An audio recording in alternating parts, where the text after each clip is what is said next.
These are the top 10 most Googled relationship questions of 2024. Hey there everybody, in this video I'm going to be talking about the top 10 most Googled relationship questions of this past year, 2024. So we're going to find out what do people want to know about relationships, and then we're going to answer each one of them. I imagine that many of these probably could have their own video. In fact, I know I've done whole videos on some of these already. But I'm going to give you some short answers to point you in the right direction. When I know I have a video on something like that goes into more depth, I will point you in that direction as well.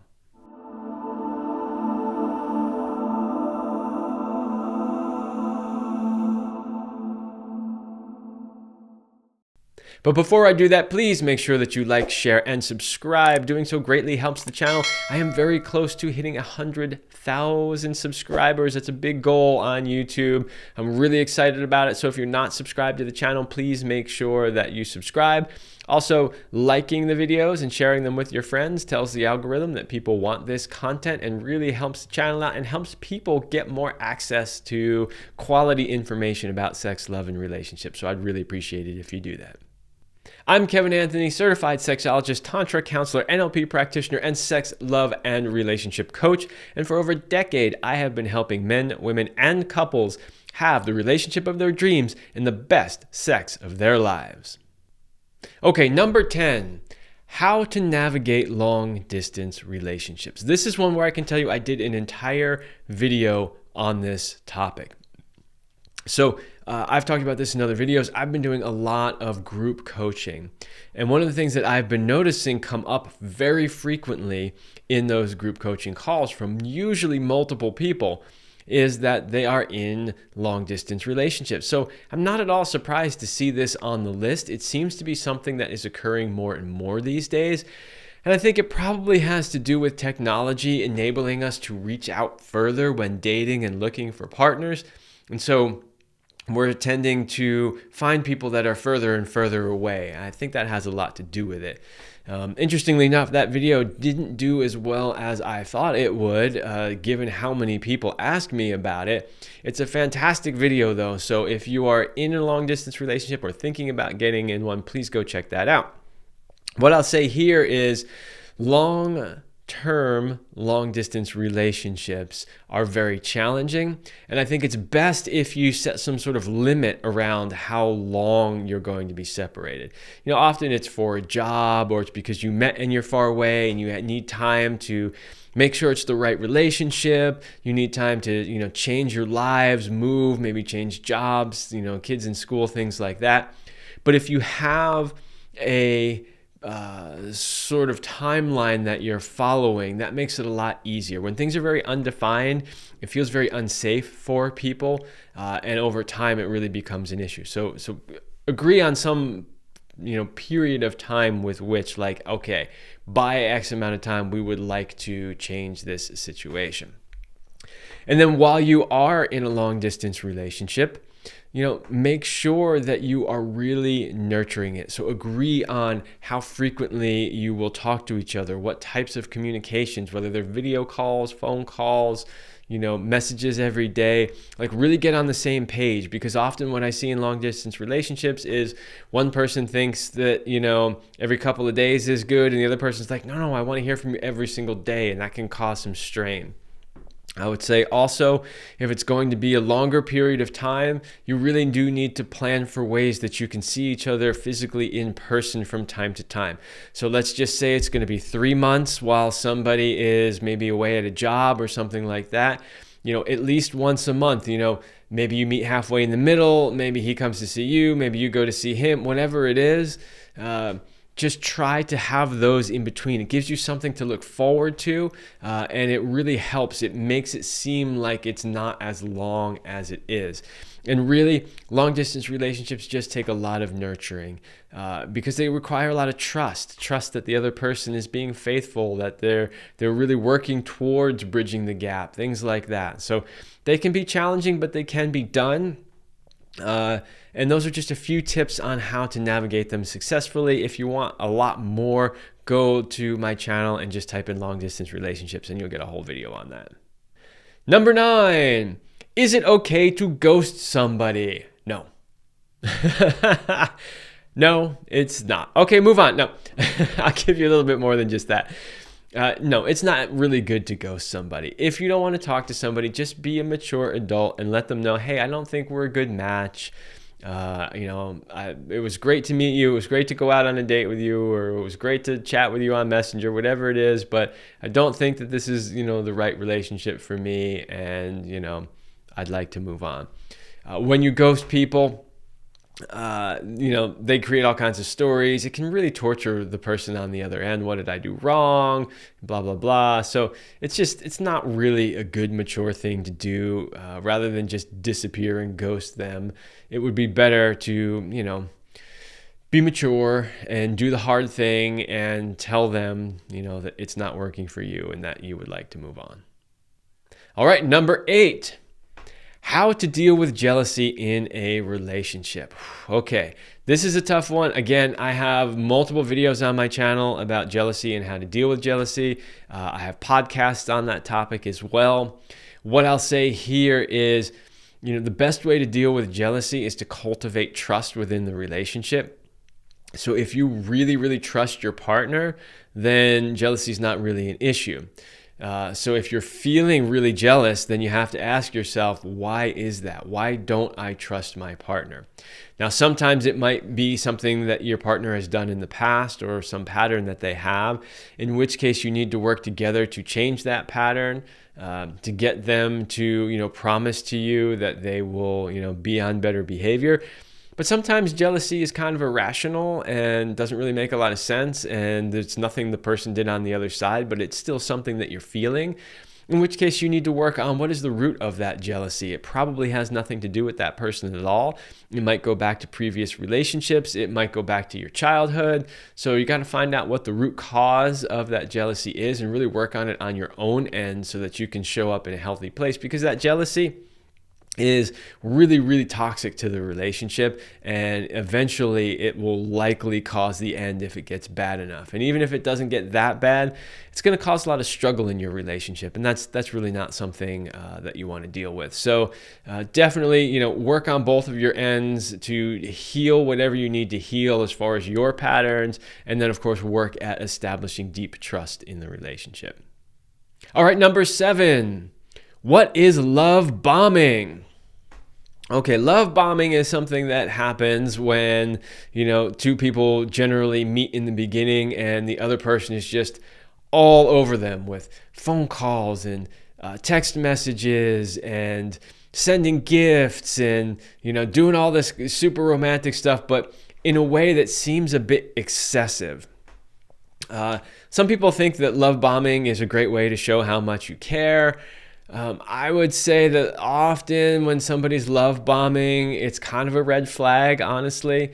They could be doing that to mask some of their behavior. They could be doing that to try to win your trust over too quickly without really earning it. So, love bombing isn't necessarily a good thing. The problem is it's just like when you're on the receiving end of all that love bombing, it feels great, right? And you can get sucked into that relationship really quickly. I think the relationships that start really fiery and crazy like that tend to not be the healthiest relationships. It's not always the case, but often it is. So I would suggest just slowing things down. If it's the right person and the right relationship, nothing bad will happen if you slow it down. It'll give you time to really establish the trust and the connection. Number 6 is how to set boundaries in a relationship. Another great topic, another one that I have done entire podcasts on, as well as other videos here on this channel. So for the really in-depth info, for sure, go check those out. In general, setting boundaries starts with having really good, honest communication, where you talk with your partner honestly and maturely. I suggest you learn some good communication techniques, maybe study some nonviolent communication as one potential technique, ways that you can really talk about what you need in the relationship and feel safe doing so, feeling that you're not going to be attacked or made wrong or something like that. You also want to cultivate a space where your partner feels safe and that they can talk about and share anything they want without being made wrong. And then, of course, you need to speak up and let the person know what your boundaries are. It's usually best when setting boundaries to talk about them in terms of why you need that boundary as opposed to blaming. So in other words, you don't want to set a boundary by saying, I need to set a boundary because you always do this thing, right? What you want to say is, it's important for me to set this boundary because this is what I need to feel safe, feel loved, whatever it is, right? So that's kind of a, in general, way to set boundaries. What it really comes down to is a high level of emotional maturity. So you really want to work on your EQ, and you really want to be able to have those kinds of really honest and mature conversations where you get to talk about what your boundaries are. Number 5, signs of gaslighting. So I guess this one was, what are the signs of gaslighting? So let's just talk a little bit about what gaslighting is. Gaslighting is kind of when somebody gets you to question what you actually believe, despite potentially you having hard evidence for what you believe. And this is something you see the media do all the time. When you have like your own experience where you've witnessed something happen, and yet the media comes on and constantly tries to tell you that that thing that you saw happen didn't actually happen and you're crazy. So that's kind of classic gaslighting. I would say that if you trust yourself and you have confidence in yourself and you see that somebody is trying to tell you that something that you know happened didn't happen, that's a pretty clear sign. Often another way is the people around you will notice it even if you don't. So, listen to people that you trust, whether they're family members or close friends. If they're signaling to you, hey, it seems to me like this person's gaslighting you, don't just blow it off. Like, pay attention to it and ask the questions. And it can often be challenging. People who are really good at this are not necessarily easy to see. Classic narcissists are amazing at gaslighting. So, talking about, signs of gaslighting is like, look for those classical narcissist behaviors. I've done whole shows. I did an entire hour-long podcast on what is a narcissist and how to avoid them. So go check that out because they are absolute masters at gaslighting. So if you can learn to recognize a narcissist, you can avoid a lot of gaslighting. Those I think would be some good places to start when it comes to looking for signs of gaslighting. Number 4 is how to communicate in a healthy relationship. Whew, man, I have done a lot of shows on communication. It is a huge piece to a healthy relationship. There is no way I could possibly cover everything in this video on how to communicate in a healthy relationship, but I throw out a couple of tips here. Number 1, communicate often. If you think you're communicating enough, communicate a little bit more. A lot of times people think they're communicating enough and they're really not. A lot of times people think they have actually communicated something when they never actually said it. They only thought it in their head. So when you're thinking about something and it's important, make sure you speak the words and communicate it. Do so often. When you do so compassionately. Do so with a high level of emotional maturity. And I would say, again, always err on the side of maybe over communicating rather than under communicating. And when you do communicate, make sure you're doing it in a way that the other person can hear you. There are different communication styles, so the way one person communicates and the way the other person receives and or communicates can be different. So there may be some different tools or techniques or strategies that you can learn to improve the communication between the two of you. Nonviolent communication is only one of them, but there's lots of other little tools and things that you can learn that will really help improve the communication in the relationship. I will say I've never seen a successful, healthy, happy relationship that has poor communication. It just doesn't exist because it is an absolute key to having a successful, happy relationship. All right, number 3.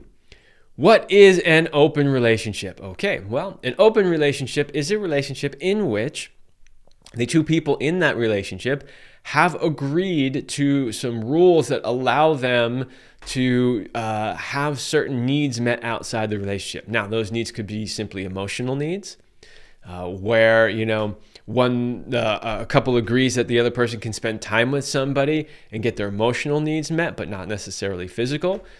It can also mean physical, so it can mean that they're allowed to, potentially have sex. There can, of course, also be limits to the type of sex that they're having outside of their relationship. It can mean that, somebody is allowed a partner. It can mean that somebody is allowed multiple partners. So it's kind of a broad definition relationship, open relationship, that is.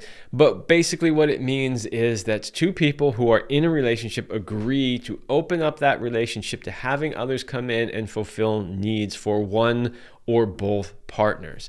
The key to successful open relationships is being on the same page and making sure that you are communicating. And if you have decided to be in a primary relationship with one person, that the primary relationship always comes first and is of the highest priority. So I have a bunch of videos and shows on open relationships also. So if you want to know more, definitely go to the search within my channel. I hope that everybody knows that you can do that. You can search YouTube in general, but if you actually go to the main homepage of a channel, there's another search button in there that will search only in that particular channel. And that is a great way to find all of these videos that I'm talking about here. All right, number 2 is it okay to have doubts in a relationship? Yes, of course it's okay to have doubts in a relationship. We can have doubts for a lot of reasons. We can have doubts that are legit because maybe there are some behaviors or patterns in a relationship that aren't working for us. We can have doubts in a relationship because of our own fears and our own past relationships and our own traumas. So things that may not actually be real or relevant to this particular relationship, but nonetheless, they're programs that are running in the background. So sometimes people have this idea that if they're having doubts, then it's absolutely not the right relationship. And they tend to sort of subscribe to that Hollywood idea of that moment where your eyes connect and you knew from that moment forever this was the person for you. Does that happen? Yes, it does. Is it the norm? Absolutely not. So I would say that, yes, if you're having doubts, that's okay. I would just check in and say, are these legitimate doubts? Are these things that need to be worked on with your partner so that you can move past them? Or are they just things that are coming from fears and traumas and aren't necessarily legit? If they are coming from fears and traumas, just make sure that you're working on those with a coach, with a therapist, with whatever practices you have. Really work on healing that. And if it's something that, is a potential issue, like, okay, I'm having doubts because we have this pattern or this thing, or he does this or she does that, then, work in an emotionally mature way. And that might mean with a coach or a therapist or something else to get together and see if you can resolve those. A doubt in and of itself does not mean it's not the right relationship. It might just mean there's a little bit of extra work you have to do to make it the right relationship. All right, and that brings me to the number 1 most Googled relationship question of 2024, and that is, when should a relationship become exclusive? Another great question. The answer to that is not necessarily simple. By that I mean, a lot of times you will hear people say, if after X number of months, or X number of dates, or after you've had sex, or you'll hear people come up with all these kinds of sort of arbitrary, milestones that this is the point, it means that. I don't think that's necessarily true. I think a relationship should become exclusive when you both feel that you have learned enough about the other person and you feel comfortable enough with the other person and you trust the other person enough to be in an exclusive relationship with them. Now, for some people, what that means is, hey, we've gone on 3 dates, but that was over the span of a month, right? And then they're like, well, but we've been together for a whole month, so therefore we should be exclusive. It's like, yeah, but you've only been on 3 dates. 3 dates. How much do you know about this person? How much connection do you actually have with this person after 3 dates? It could be a lot, but chances are there isn't a lot. So I would say take whatever time that you need to really get to know this person, right? Find out who they are really, what they want in life, where the areas of compatibility are, where the areas where maybe you're not so compatible are.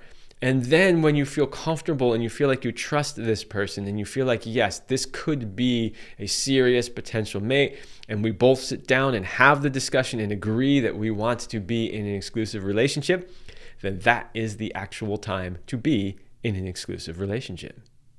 All right, there you go. Those are the top 10 most Googled relationship questions of 2024. I tried to answer them the best I could in this one video, but as I mentioned, with several of them, I've done whole videos on them. So go to my channel, search within my channel for that topic. You will find more videos that go into a lot more depth on each one of these subjects.